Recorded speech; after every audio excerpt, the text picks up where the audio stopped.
السلام علیکم۔ میری کہانی سننے والے میرے لسنرز اینڈ ریڈرز آپ سب کیسے ہیں؟ میں اللہ تعالیٰ کے یہاں پر امید ہوں کہ آپ لوگ اپنی فیملیز کے ساتھ دنیا کے جس کونے میں جہاں کہیں بھی آباد ہوں گے، آپ لوگ خوش ہوں گے، شاد ہوں گے، آباد ہوں گے۔ آپ نہ صرف اپنا بلکہ اپنی فیملیز کا بھرپور خیال رکھ رہے ہوں گے۔ تو اللہ تعالیٰ آپ سب کو اپنے حفظ و امان میں رکھے۔ اس وقت آپ سب ناول کریشن کے پلیٹ فارم پر سن رہے ہیں جنت کے پتے، نمر احمد کا لکھا ہوا ایک خوبصورت ناول، حیا سلیمان اور جہان سکندر کی کہانی۔ آئیے ترکی چلتے ہیں شروع کرتے ہیں۔ جہان جینز کی جیبوں میں ہاتھ ڈالے حیا کی طرف پشت کیے کھڑا کہہ رہا تھا، آواز نیچی رکھو، یہ تمہارا ادلار نہیں ہے جہاں میں تمہاری ساری بکواس چپ کر کے سنتا رہوں گا، یہ میری جگہ ہے۔ اس کے مخاطب نے استہزائیہ انداز میں سر جھٹکا۔ سرمئی برساتی آنکھوں پہ اینک اور وہ ناقابل فراموش چہرہ جس پہ چند روز قبل اس نے کافی الٹی تھی، وہ پاشا کا چہرہ کبھی نہیں بھول سکتی تھی۔ ہاں، تمہاری جگہ، مت بھولو کہ یہ جگہ بھی میں نے تمہیں دی تھی جب تمہیں بیو کا داس سے فرار ہو کر چھپنے کے لیے جگہ چاہیے تھی، مگر تم دنیا کے سب سے بڑے احسان فراموش ہو جہان۔ وہ دیوار سے لگی پتھر کا مجسمہ بنی رہ گئی۔ استقلال سٹریٹ کا شور غائب ہو گیا۔ میرا بھی اپنے بارے میں یہی خیال ہے، وہ جواباً کمال بے نیازی سے شانے اچکا کر بولا تھا۔ اور میرے کام کے بارے میں تمہارا کیا خیال ہے؟ کیا وہ 48 گھنٹوں میں ہو جائے گا؟ نہیں، جہان اسی رکھائی سے بولا تھا، کیونکہ پہلی بات تو یہ ہے کہ میں تمہارے باپ کا ملازم نہیں ہوں، اور دوسری یہ کہ تم اپنے لالچ کے ہاتھوں بے صبر ہونے کی بجائے تھوڑا انتظار کرو تو بہتر ہوگا۔ لالچ؟ پاشا نے بے یقینی سے دہرایا۔ میرا سب کچھ داؤ پہ لگا ہے اور تم کہتے ہو کہ میں لالچی ہوں؟ جہان نے لاپرواہی سے شانے اچکائے۔ تمہارے اپنے جرائم کی سزا ہے، میرا کیا قصور ہے؟ اور تمہیں تمہارے جرائم کی سزا کب ملے گی جہان سکندر؟ وہ لب بھینچے اتنی سختی سے بول رہا تھا کہ جبڑے کی رگیں تن گئی تھی۔ یاد رکھنا، جس دن میں نے زبان کھولی اس دن تم سیدھا پھانسی پر چڑھو گے۔ جہان بھی اختیار ہنس پڑا۔ اور تمہیں لگتا ہے کہ میں پھانسی چڑھ کر تمہیں ادلار میں عیش کرنے کے لیے چھوڑ جاؤں گا؟ ایسی فیری ٹیل تم ہی گھڑ سکتے ہو، پاشا بے۔ بے ترک میں صاحب یا مسٹر کے لیے استعمال ہوتا تھا۔ پاشا بہت تعصب سے اسے دیکھ رہا تھا۔ تم ایک دفعہ پہلے بھی مجھے دھوکہ دے چکے ہو، میں اس دفعہ تمہارا اعتبار نہیں کروں گا۔ تو نہ کرو، اس نے بے نیازی سے کندھوں کو جنبش دی۔ جہنم میں جاؤ میری طرف سے۔ پاشا چند لمحے بہت ضبط کیے اسے دیکھتا رہا، پھر کچھ کہنے کے لیے لب کھولے ہی تھے کہ نگاہ روشن دان سے جھانکتے چہرے پہ پڑی۔ سیاہ لبادے میں سے صرف اس کی بڑی بڑی آنکھیں نظر آ رہی تھیں، جن میں سارے زمانے کی بے یقینی تھی۔ وہ دھیرے سے مسکرایا۔ تمہاری بیوی باہر کھڑی ہے جہان، اسے اندر نہیں بلاؤ گے؟ وہ جو چہرے پہ ڈھیروں بیزاری لیے کھڑا تھا، کرنٹ کھا کر پلٹا۔ حیا اسی طرح ساکت سی روشن دان کے باہر کھڑی تھی۔ کیا؟ جہان نے بے یقینی سے دہرایا۔ اسے شاید لگ رہا تھا کہ اس نے غلط سنا ہے۔ پاشا زیر لب مسکرایا۔ تمہاری بیوی؟ سبانچی یونیورسٹی کی ایکسچینج اسٹوڈنٹ۔ ڈروم نمبر بھی بتاؤں؟ حیران مت ہو جہان، تم نے پاشا بے کو انڈر ایسٹیمیٹ کیا ہے۔ میں تمہاری بیوی کو اچھی طرح جانتا ہوں، بلکہ کچھ دن پہلے ہی ہماری ملاقات ہوئی ہے۔ کیوں مادام؟ میں ٹھیک کہہ رہا ہوں نا؟ اس نے آگے بڑھ کر پینٹری کا دروازہ کھولا اور اسے جیسے اندر آنے کا راستہ دیا۔ ملاقات؟ جہان کے چہرے کا رنگ اڑ چکا تھا۔ اس نے ششدر نگاہوں سے حیا کو دیکھا۔ وہ اتنی ہی بے یقینی سے اسے دیکھ رہی تھی۔ بے یقینی، بے اعتبار، فریب، جھوٹ۔ حیا، یہ تم اس کو جانتی ہو؟ وہ متحیر سا تھا، جیسے اسے یقین ہی نہ آیا ہو وہ اس سب سے بے خبر تھا۔ یہ سچ کہہ رہا ہے؟ اس نے بامشکل اثبات میں گردن ہلائی۔ وہ انہی بے اعتبار نگاہوں سے پلک جھپکے بنا جہان کو دیکھ رہی تھی۔ وہ کون تھا؟ وہ نہیں جانتی تھی۔ اب بتاؤ جہان، میرا کام 48 گھنٹوں میں ہو جائے گا یا نہیں؟ وہ مسکرا کر پوچھ رہا تھا۔ جہان نے اسے دیکھا، پھر اس کی پیشانی کی رگیں تن گئیں۔ وہ آگے بڑھا اور اپنے ساتھی کو گریبان سے پکڑ لیا۔ میری بات کان کھول کر سن لو، میں تمہارا کام کر دوں گا 48 گھنٹوں سے پہلے، لیکن اگر تم نے میری بیوی کی طرف آنکھ اٹھا کر بھی دیکھا تو استنبول کے کتوں کو کھانے کے لیے تمہاری لاش بھی نہیں ملے گی۔ ایک جھٹکے سے اس نے پاشا کا گریبان چھوڑا۔ اس کی آنکھوں میں وہ خون اترا تھا کہ حیا ڈر کر 2 قدم پیچھے ہی ہٹی۔ اس نے واضح طور پر محسوس کیا کہ پاشا کی مسکراہٹ سمٹ گئی تھی۔ مجھے تمہاری بیوی سے کوئی مسئلہ نہیں ہے، نہ میں نے پہلے اسے کچھ کہا، نہ اب کہوں گا۔ مجھے صرف اپنے کام سے غرض ہے۔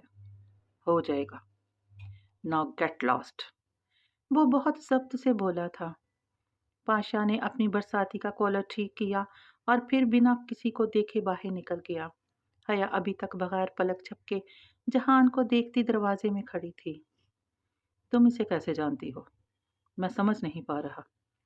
وہ اس کے قریب آیا تو وہ بے اختیار 2 قدم مزید پیچھے ہٹی۔ وہ رک گیا۔ میں نہیں جانتا کہ تم نے کیا سنا، مگر تم نے ادھوری باتیں سنی ہیں۔ میرا اس آدمی سے کوئی تعلق نہیں ہے۔ حیا، تمہیں مجھ پر اعتبار ہے نا؟ میری بات سنو۔ وہ بے بسی سے کچھ کہنا چاہ رہا تھا، مگر اب وہ بہت دیر ہو چکی تھی۔ اسے جہان سکندر کی کسی بات کا اعتبار نہیں رہا تھا۔ وہ ایک دم مڑی اور اسکوائر کی جانب واپس بھاگی۔ میری لینڈ لیڈی نے خوب ہنگامہ کیا۔ میں آج کل اس سے چھپتا پھر رہا ہوں۔ جہاں کوئی عبد الرحمن پاشا نہیں ہے، یوں ہی کسی نے اپنے بارے میں افواہیں پھیلائی ہوں گی۔ جھوٹ جھوٹ تھا، سب فریب تھا۔ آنسو اس کی آنکھوں سے گرتے حجاب بھگو رہے تھے۔ ایک لمحہ، بس ایک لمحہ لگتا ہے اعتبار ٹوٹنے میں اور سب ختم ہونے میں۔ وہ اسے مسلسل فون کر رہا تھا، مگر وہ سن نہیں رہی تھی۔ سبانجی واپس پہنچنے تک وہ فیصلہ کر چکی تھی۔ اسے معلوم تھا کہ اسے جہان کی بات لینی چاہیے، ایک دفعہ اسے وضاحت دینے کا موقع دینا چاہیے، مگر وہ خوف بے اعتباری کے دکھ سے بڑا تھا جو اسے اپنی لپیٹ میں لے چکا تھا۔ پاشا نے اسے وضاحت مہرے کے طور پر استعمال کیا، ایک بلیک میلنگ ہتھیار کے طور پہ۔ یہ سب جرم کی دنیا کے ساتھی تھے، کرمنلز۔ اسے ان کے درمیان نہیں رہنا تھا۔ اب اس نے فیصلہ کر لیا تھا۔ پہلی دفعہ اسے استنبول سے بہت ڈر لگا تھا۔ اسے جلد از جلد واپس پاکستان پہنچنا تھا۔ اس کا گھر دنیا میں ان کی واحد محفوظ پناہ گاہ تھی۔ حالے اس سے پوچھ رہی تھی، مگر وہ کچھ بھی بتائے بغیر مسلسل بے آواز روتی سامان پیک کر رہی تھی۔ نہ بیوقدہ نہ لندن۔ اسے اپنا آخری مہینہ پاکستان میں گزارنا تھا، پھر جولائی میں 2 دن کے لیے وہ آ کر کلیئرنس کروا لے گی۔ فلائٹ رات کو ملی اور تب تک ہر مرحلے پہ حالے نے اس کی بہت مدد کی۔ سبانجی کو وہ ایسے چھوڑے گی اس نے کبھی نہیں سوچا تھا۔ سب کچھ ادھورا رہ گیا تھا۔ وہ لڑکا پھر کبھی نہیں ملا جو ڈی جے کے گڈ مارننگ کا جواب دیا کرتا تھا۔ ادھوری یادیں، پورے دکھ۔ اس نے ابا کو مختصر سا بتا کر فون آف کر دیا تھا۔ وہ واقعی بہت زیادہ ڈر گئی تھی۔ اسے بس جلد از جلد وہاں سے نکلنا تھا۔ ایئرپورٹ پہ بھی وہ بہت پریشان اور چڑچڑی سی ہو رہی تھی۔ جب آفیسر نے اسے لیپ ٹاپ ہینڈ کیری میں رکھنے کو کہا تو وہ اڑ گئی۔ مجھے اتنا بھاری ہینڈ کیری نہیں اٹھانا، بس۔ یہ اس کا ڈی جے کو آخری خراج تھا۔ جب فلائٹ نے استنبول سے ٹیک آف کر لیا اور مرمرہ ان کے قدموں تلے آ گیا تو اس کے دل کو ذرا سکون ملا۔ بالآخر وہ اپنے گھر واپس جا رہی تھی۔ بس بہت ہو گیا ایڈونچر، بہت ہو گئے پزل۔ پزل؟ وہ چونکی اور پھر جلدی سے پرس کھولا۔ مخملی سیاہ ڈبی اندر محفوظ پڑی تھی۔ وہ سارا دن اتنی پریشان رہی کہ اسے بھول ہی گئی۔ جانے اس میں کیا تھا؟ دھڑکتے دل کے ساتھ اس نے ایک ہاتھ میں ڈبی پکڑ کر دوسرے ہاتھ سے اس کا ڈھکن کھولا۔ اندر سیاہ محمل پہ چھوٹی سی فلیش ڈرائیو رکھی تھی۔ اس نے فلیش ڈرائیو اٹھا کر کھولی۔ ڈرائیو کا سلور USB چمک رہا تھا۔ حیا نے ڈھکن بند کیا اور اچنبے سے اسے الٹ پلٹ کر دیکھا۔ انگلی کی 2 پوروں برابر ننھی سی ڈرائیو کا کور سیاہ تھا۔ وہاں کہیں کچھ نہیں لکھا تھا۔ اس میں کیا ہو سکتا ہے بھلا؟ تصاویر؟ ڈاکومنٹس؟ کتابیں؟ وہ نہیں جانتی تھی کہ اس کی میموری کتنی ہے کیونکہ اس کے اوپر لکھا نہیں تھا، مگر یہ تو واضح تھا کہ اس میں دنیا جہاں کی چیزیں سما سکتی تھی۔ اندر جو بھی تھا وہ تب ہی کھلتا جب وہ اسے کمپیوٹر سے جوڑتی، اور کمپیوٹر ڈی جے کو خراج دیتے ہوئے وہ لیپ ٹاپ اپنے پاس نہیں رکھ سکی تھی۔ اب اس میں جو بھی تھا وہ اسے گھر پہنچ کر ہی دیکھ سکتی تھی۔ اس نے فلیش ڈرائیو واپس ڈبیا میں ڈالی اور احتیاط سے پرس کے اندرونی خانے میں رکھ دی۔ یہ قیمتی چیز تھی اور اسے اس کی حفاظت کرنی تھی۔ حیا نے سر سیٹ کی پشت ٹکا دیا اور جلدی آنکھیں موند لی۔ صبح کے واقعات اور اس ہنگامہ خیز فیصلے تیاری نے اسے تھکا دیا تھا۔ بخار، سر درد اور تکان، ان سب کی تکلیف اس تکلیف سے کہیں چھوٹی تھی جو آج جہان نے اسے دی تھی۔ وہ کچھ بھی یاد نہیں کرنا چاہتی تھی، مگر تمام واقعات امٹ امٹ کر آنکھوں کے سامنے چلتے نظر آ رہے تھے۔ بے اعتباری کا دکھ زیادہ بڑا تھا، یا خود کو جہان کے لیے بلیک میلنگ کا ہتھیار بنائے جانے کا خوف۔ وہ فیصلہ نہیں کر سکی۔ البتہ ایک بات طے تھی، اگر ان پچھلے 5 ماہ میں اس نے کچھ فیصلے صحیح کیے تھے تو پاکستان واپس جانے کا فیصلہ ان میں سے ایک تھا۔ اپنے گھر، باپ اور بھائی کے تحفظ سے بڑھ کر کچھ نہیں ہوتا۔ اسے ترکی اب بھی پسند تھا، مگر ترکی کے کچھ لوگوں سے اب اسے خوف آنے لگا تھا۔ بس بہت ہو گئے ایڈونچرز۔ اس نے ہار مان لی۔ وہ جہان کو کچھ کہنے کا موقع دیے بغیر چلی آئی تھی، مگر وہ جانتی تھی کہ صحیح یہی تھا۔ اس کو سنبھلنے اور سوچنے کے لیے وقت چاہیے تھا۔ جہان کے لیے بھی شاید یہ درست تھا۔ اب کم از کم پاشا اسے حیا کی وجہ سے بلیک میل نہیں کر سکے گا۔ جہان سکندر سے شدید ناراضی کے باوجود لاشعوری طور پر بھی اس نے اس کا اچھا ہی سوچا تھا۔ فجر کے قریب وہ اسلام آباد پہنچی۔ ابا کو آنے سے منع کر دیا تھا، سو اس کی تاکید کے مطابق انہوں نے ڈرائیور بھیج دیا تھا۔ سر درد، بخار اور بوجھل دل۔ وہ گولی لے کر سوئی تو ظہر کے قریب اٹھی۔ اتنا بڑا سرپرائز! اسے ہاتھوں سے بال لپیٹتے ہوئے لاؤنج میں آتے دیکھ کر فاطمہ نے مسکرا کر کہا۔ صبح وہ سو رہی تھی اور ان کی ملاقات اب ہو رہی تھی۔ اماں! وہ آگے بڑھ کر ان کے گلے لگ گئی۔ گھر، تحفظ، امان، اس کے آنسو امٹ امٹ کر آ رہے تھے۔ سبین پریشان ہو رہی تھی کہ اتنی اچانک حیا کیوں چلی گئی۔ اپنے بیٹے سے پوچھنا تھا نا۔ جہان کو بتایا تھا؟ وہ شاید بتانا بھول گیا ہو۔ کچھ کھانے کو ہے؟ وہ نگاہیں چرا کر کچن کی طرف جانے لگی۔ وہی سوانجی سے پڑی ہر کام خود کرنے کی عادت۔ فاطمہ نے ہاتھ پکڑ واپس بٹھایا۔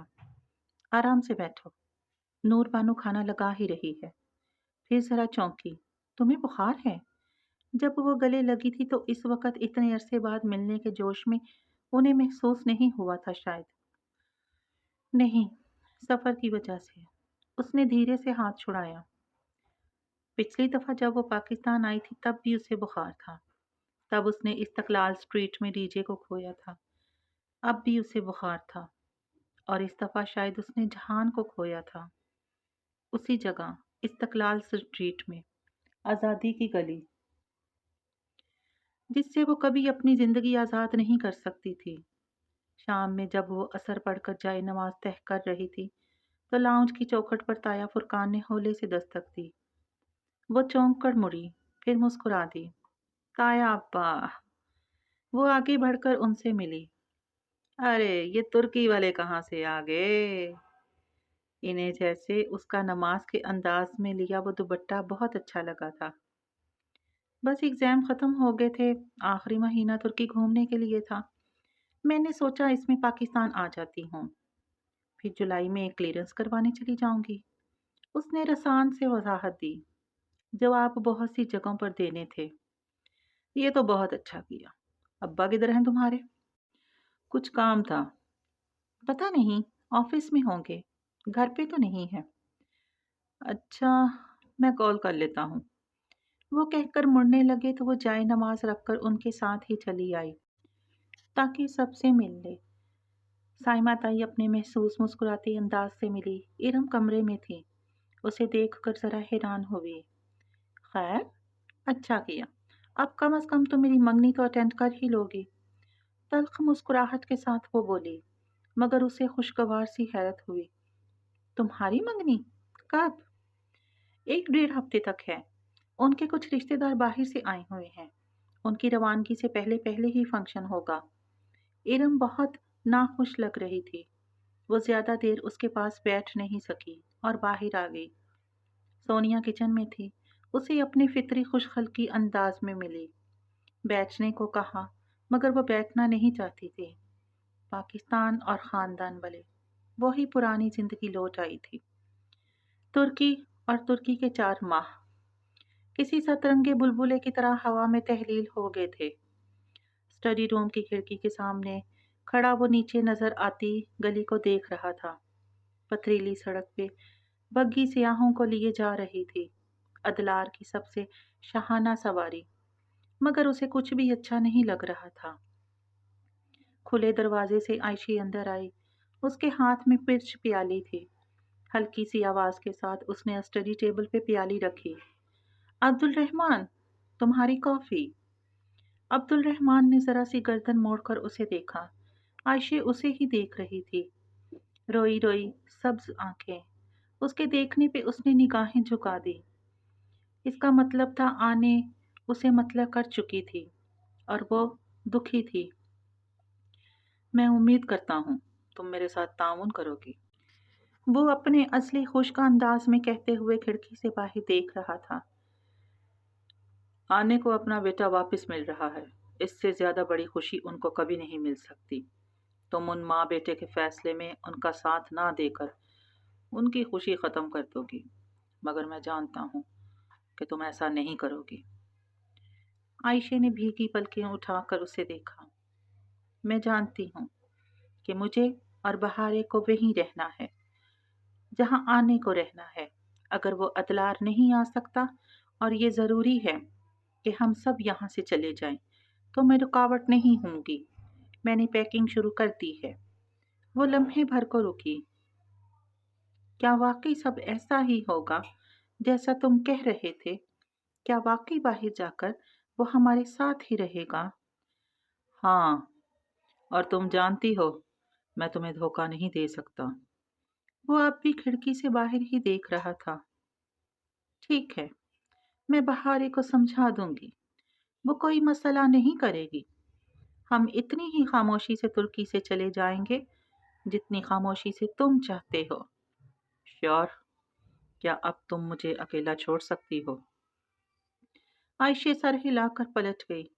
عبد الرحمن نے گردن موڑ کر اسے جاتے دیکھا اور پھر دیکھتا رہ گیا یہاں تک کہ وہ کوریڈور کے سرے کے آگے غائب ہو گئی۔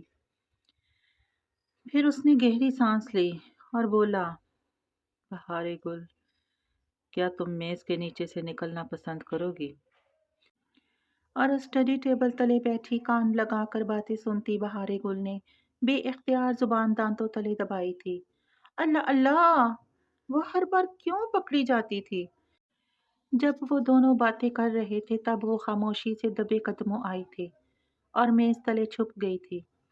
زمین تک لٹکتے میز پوش نے چاروں اطراف سے اسے ڈھانپ دیا تھا، مگر عبد الرحمن پھر بھی جان گیا تھا۔ بہارے گل، وہ ذرا سختی سے بولا تو وہ رینگتی ہوئی باہر نکلی۔ اسے اپنے طرف دیکھتے پا کر وہ معصومیت سے مسکراتے ہوئے کپڑے جھاڑتی اٹھی۔ کیا کر رہی تھی تم؟ وہ شرمندہ سی مسکراہٹ کے ساتھ ہاتھ باندھے خاموشی سے اس کے سامنے آ کھڑی ہوئی۔ کچھ بولو گی نہیں؟ بہارے نے نفی میں سر ہلایا۔ کیوں؟ کیونکہ بہارے گل چپ زیادہ اچھی لگتی ہے۔ عبد الرحمن سر جھٹک کر واپس کھڑکی کی طرف مڑ گیا اور باہر دیکھنے لگا۔ وہ جیسے کچھ سوچ رہا تھا یا شاید پریشان تھا۔ میں ادھر بیٹھ جاؤں؟ بہارے نے اسٹڈی ٹیبل کی ریوالونگ چیئر جس کے ساتھ ہی عبد الرحمن کھڑا تھا کی طرف اشارہ کیا۔ اس نے دھیرے سے گردن اس بات میں ہلائی۔ وہ بڑی سی کرسی پہ بیٹھ گئی اور میز کی سطح پہ اپنے دونوں ہاتھ رکھے۔ جب حیا ادھر تھی تو وہ یہیں بیٹھ کر اپنے پزل باکس پہ غور کرتی تھی۔ وہ چونکا۔ وہ چلی گئی ہے؟ بہاری نے سر اٹھا کر اسے دیکھا۔ اس کی بڑی بڑی بھوری آنکھوں میں حیرت پنہا تھی۔ کہاں؟ اپنے ملک واپس۔ مگر کیوں؟ اس نے بتایا بھی نہیں۔ میرا نیکلس بھی نہیں خریدا۔ میں اسے فون کروں؟ نہیں، بالکل نہیں۔ وہ سختی سے بولا تو بہارے کرسی سے اٹھتے اٹھتے ٹھہر گئی۔ اور اب تم اس سے کوئی رابطہ نہیں رکھو گی، سمجھی؟ میں نے کیا کیا ہے؟ اس کے چہرے پر اداسی اتر آئی۔ وہ انہی سخت تنبیہ بھری نگاہوں سے اسے دیکھ رہی تھی۔ بس کہہ دیا تو کہہ دیا۔ چند لمحے دونوں کے درمیان خاموشی چھائی رہی۔ پھر وہ جیسے ڈرتے ڈرتے آہستہ سے بولی، کیا ہم کہیں جا رہے ہیں؟ نہیں، میں نے کچھ نہیں سنا۔ میں تو بس دیکھ رہی تھی کہ تمہاری میز نیچے سے کیسی لگتی ہے۔ بس تھوڑا سا خود بخود سنائی دیا تھا۔ وہ جلدی سے وضاحت کرنے لگی۔ تمہارا خود بخود سمجھتا ہوں میں، اچھی طرح۔ اسے گھور کر واپس باہر دیکھنے لگا۔ بہارے کی سمجھ میں نہیں آیا اس کا موڈ کس بات پہ خراب تھا۔ عبد الرحمن! بہارے، میری بات غور سے سنو۔ بعض دفعہ انسان کو اپنا گھر، شہر، ملک سب چھوڑنا پڑتا ہے، قربانی دینی پڑتی ہے۔ میں تم سے ایک قربانی مانگ رہا ہوں۔ میں تمہارے انکل کو واپس لے آیا ہوں۔ وہ اب تمہارے ساتھ رہے گا، مگر اس کی مجبوری ہے کہ وہ ادلار میں نہیں رہ سکتا۔ اس لیے اس نے ایک دوسرے ملک میں تم سب کے رہنے کا انتظام کیا ہے۔ وہ ادھر ہی ہے اور تمہارے عائشے اور آنے کے لیے گھر سیٹ کروا رہا ہے۔ اسی ہفتے تم لوگ ادھر چلے جاؤ گے، اور پلیز نہ رو گی، نہ ہی شور ڈالو گی، نہ تم مجھے تنگ کرو گی۔ تم ادلار چھوڑ دو گی اور میرے خلاف جانے کی ضد نہیں کرو گی، سمجھی؟ وہ باہر دیکھتے ہوئے بے لچک سرد انداز میں کہتا گیا۔ بہارے کا چہرہ بجھتا چلا گیا۔ یہ رہا تمہارا پاسپورٹ۔ اس نے کوٹ کی اندرونی جیب سے ایک ننھی سی کتاب نکال کر بہارے کو تھمائی۔ بہارے نے بے دلی سے اسے کھولا۔ اندر اس کی تصویر لگی ہوئی تھی۔ ہم یہاں کیوں نہیں رہ سکتے؟ سوال نہیں کرو گی تم، سنا تم نے؟ بہارے کا سر مزید جھک گیا۔ وہ پسمردگی سے پاسپورٹ کے صفحے پلٹ رہی تھی۔ ایک جگہ وہ ٹھہر سی گئی۔ وہ نہ پاسپورٹ کے رنگ کو دیکھ رہی تھی، نہ ہی دوسری تفصیلات کو۔ وہ صرف ان دو حروف کو پڑھ رہی تھی جو وہاں نمایاں کر کے لکھے گئے تھے۔ حنا کریم۔ عبد الرحمن؟ غلطی ہو گئی ہے، میرا نام غلط لکھ دیا ہے۔ حنا کریم، یہ تو میرا نام نہیں ہے۔ وہ حیرت اور الجھن سے نفی میں سر ہلانے لگی۔ اب یہی تمہارا نام ہے۔ بہارے حیرت زدہ رہ گئی۔ کبھی وہ اس پاسپورٹ کو دیکھتی تو کبھی عبد الرحمن کے بے تاثر چہرے کو۔ اسے کچھ سمجھ میں نہیں آ رہا تھا۔ اور ایک آخری بات۔ وہ اس کی طرف مڑا اور سابقہ میں بولا، میں تمہارے ساتھ نہیں جاؤں گا۔ سفید محل، ادلار، ترکی، اپنا نام، شناخت، بہارے گل ہر چیز چھوڑ سکتی تھی، مگر اس آخری بات نے تو اس کی سانس ہی روک دی تھی۔ وہ ٹکر ٹکر عبد الرحمن کا چہرہ دیکھنے لگی۔ تم ہمارے ساتھ نہیں رہو گے؟ نہیں، اور تم کوئی رونا نہیں ڈالو گی۔ مگر تم ہمیں ایسے نہیں چھوڑ سکتے۔ تمہیں میری ضرورت ہے۔ اس کی آنکھیں بھیگ گئیں۔ او کم آن! مجھے تمہاری بالکل بھی ضرورت نہیں ہے۔ وہ برہمی سے کہتے ہوئے مڑا اور باہر نکل گیا۔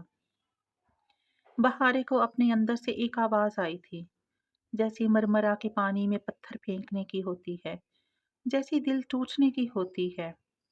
آنسو لڑیوں کی صورت میں اس کے رخساروں پہ گرنے لگے۔ عبد الرحمن کو اس کی ضرورت تھی، تب ہی تو اس نے اس سے وعدہ لیا تھا کہ اگر وہ مر گیا تو بہارے اسے جنازہ دے گی اور اس کا ساتھ کبھی نہیں چھوڑے گی، چاہے پورا ترکی اسے چھوڑ دے، بہارے گل اسے کبھی نہیں چھوڑے گی۔ اس نے اپنی کمر سے بندھے گلابی پرس کو کھولا اور پاسپورٹ اس میں ڈال دیا۔ پھر وہ کرسی سے اتری اور دبے قدموں میز کے نیچے چلی آئی۔ چاروں طرف سے گرتے میز پوش نے اسے ڈھک دیا۔ وہ لکڑی کی ٹانگ سے سر ٹکائے بیٹھی ہولے ہولے سسکنے لگی۔ وہ سب کچھ چھوڑ سکتی تھی مگر عبد الرحمن کو نہیں۔ پھر اب کیوں؟ آنسو اس کی گردن سے پھسلتے ہوئے فراک کے کالر میں جذب ہو رہے تھے۔ اس نے دیکھنا چاہا کہ نیچے سے میز کیسی لگتی ہے، مگر وہ اسے دھندلی ہی دکھائی دی، بھیگی آنسوؤں سے لدی۔ عبد الرحمن نے باہر نکلتے ہوئے جب آخری دفعہ گردن موڑ کر دیکھا تو بہارے اسے کرسی پہ سن سی بیٹھی دبے آواز روتی دکھائی دی تھی۔ وہ اس سے زیادہ نہیں دیکھ سکتا تھا، سو تیزی سے باہر آ گیا۔ پچھلے باغیچے میں وہ عائشہ کی ورک ٹیبل کی کرسی کھینچ کر بیٹھا اور یوں ہی آسمان کو دیکھنے لگا۔ اس کا اپنا دل بھی بہت دکھی تھا۔ ان دونوں بہنوں کو اس کی وجہ سے اتنی تکلیف اٹھانی پڑے گی، اس نے کبھی یہ نہیں چاہا تھا، مگر وہ جانتا تھا کہ وہی اس سب کا ذمہ دار ہے۔ اس کی اور اس کے کاموں کی وجہ سے یہ سب ہوا تھا، مگر پھر بھی وہ بے قصور تھا۔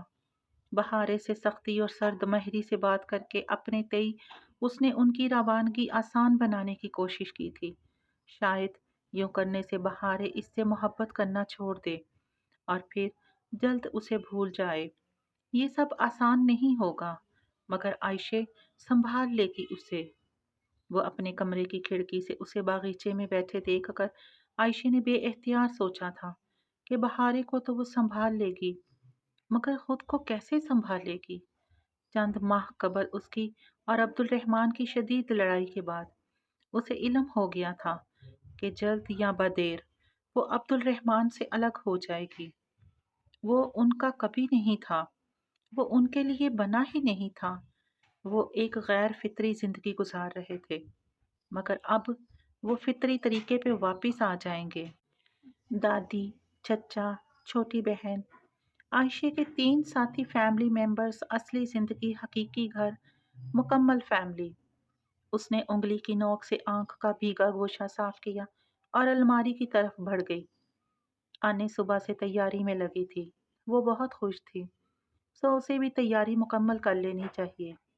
رہی محبت تو وہ اچھی لڑکیوں کو بھی ہو ہی جاتی ہے، لیکن جب انہیں یہ پتہ چل جائے کہ وہ محبت انہیں مل ہی نہیں سکتی تو وہ خاموش رہتی ہیں۔ اچھی لڑکیاں خاموش ہی اچھی لگتی ہیں۔ دکھی دل کے ساتھ اس نے دراز سے اپنی قیمتی چیزیں نکالنی شروع کی۔ وہ یہ سب ایک جولری باکس میں ڈال رہی تھی۔ سب سے اوپر اس نے اپنی انگلی سے انگوٹھی اتار کر رکھی۔ یہ اسے عبد الرحمن نے اس کی سالگرہ پر تحفے میں دی تھی اور وہ اسے کبھی نہیں اتارتی تھی۔ جواب میں اس نے عبد الرحمن کی سالگرہ پر اس نے اس کو کیا دیا تھا؟ اس نے اپنی جولری باکس کی سب سے آخری چھوٹی سی دراز کھولی۔ وہ خالی تھی۔ کبھی اس میں وہ شے ہوتی تھی جو اس نے عبد الرحمن کو دے دی تھی، مگر اس بے رحم آدمی نے اس کے تحفے کے ساتھ کیا کیا؟ عائشہ نے آزردگی سے سر جھٹکا۔ زندگی میں سب سے زیادہ خوف اسے اسی بات سے آتا تھا کہ کہیں وہ جانتا تو نہیں کہ وہ کیا سوچتی ہے، مگر نہیں، وہ کبھی نہیں جان سکتا تھا۔ اس نے خود کو تسلی دی، وہ غلط تھی۔ زارا اس سے ملنے آئی تھی۔ اتنے عرصے میں زارا کو تو وہ جیسے ہی بھول ہی گئی تھی۔ اب دونوں مل کر بیٹھیں تو وہ ترکی کی ہی باتیں کیے گئیں۔ بس یہی وہ موضوع تھا جس پر وہ زارا سے بات کر سکتی تھی۔